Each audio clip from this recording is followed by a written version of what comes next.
First of all, thanks for having me on again, guys. I always enjoy chatting with you. I'm sorry it's been so long. Uh, for those who don't know me, my name is Tom Murata, CEO and founder of the Spaceport Company.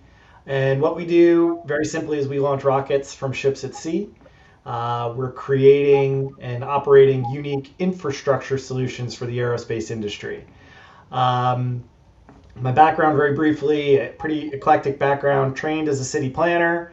My first job out of college was with a startup company called the LiftPort Group, which a lot of people might know of, and went on to become a city planner. Like I said, I was a foreign service officer, served overseas in Europe and Africa and Iraq, transitioned my federal service over to the FAA.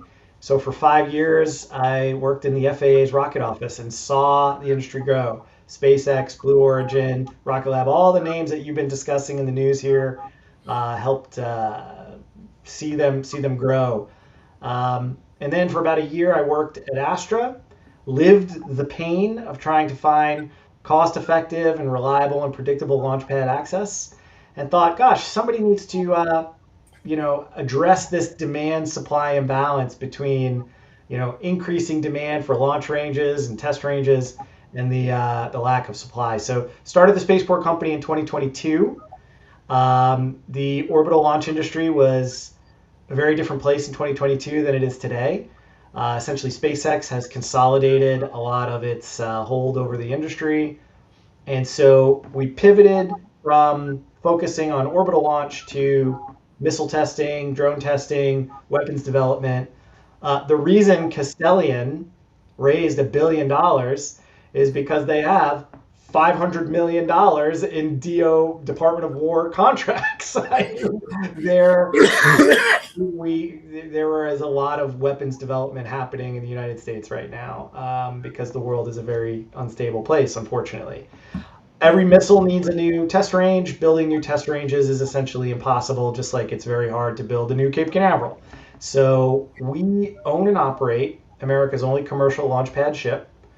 We operate missile test ranges at sea in both the Gulf of America and now the Atlantic Ocean.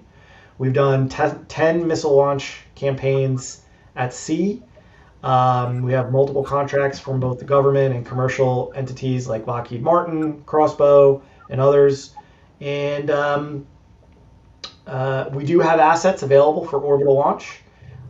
We have marine assets available for that right now.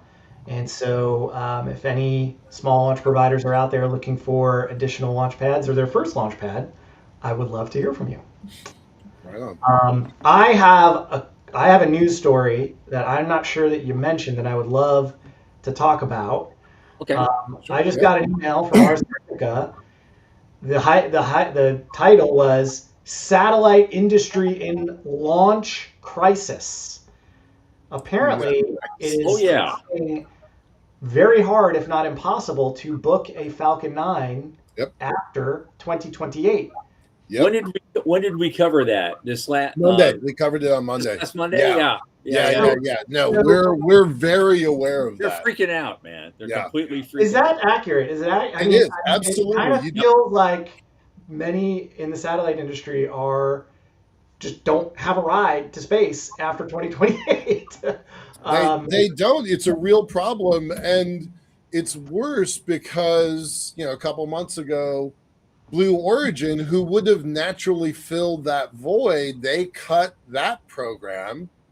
And so all of a sudden, if you take Falcon 9 out of the equation and don't have a replacement with Starship, you're left with second and third tier rocketry, which puts us right back to 2005.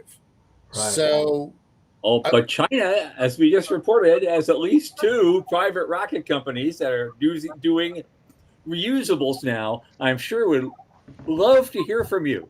We just booked our flight for our satellite is going on InnoSpace, and I've said at least 100 times this week that's the riskiest rocket in the whole industry. Right? I don't mean to be the bearer of bad news, but they just crashed a rocket earlier today or yesterday. I know. I know, riskiest rocket in the industry. You should ask for a discount, Michael. We were supposed to fly in November, and God knows when we're going to fly now. God knows. You know what? Back in the day, almost every Atlas rocket that was built blew up until John Glenn sat on it. Yeah. Then they didn't dare. Yeah. All right. So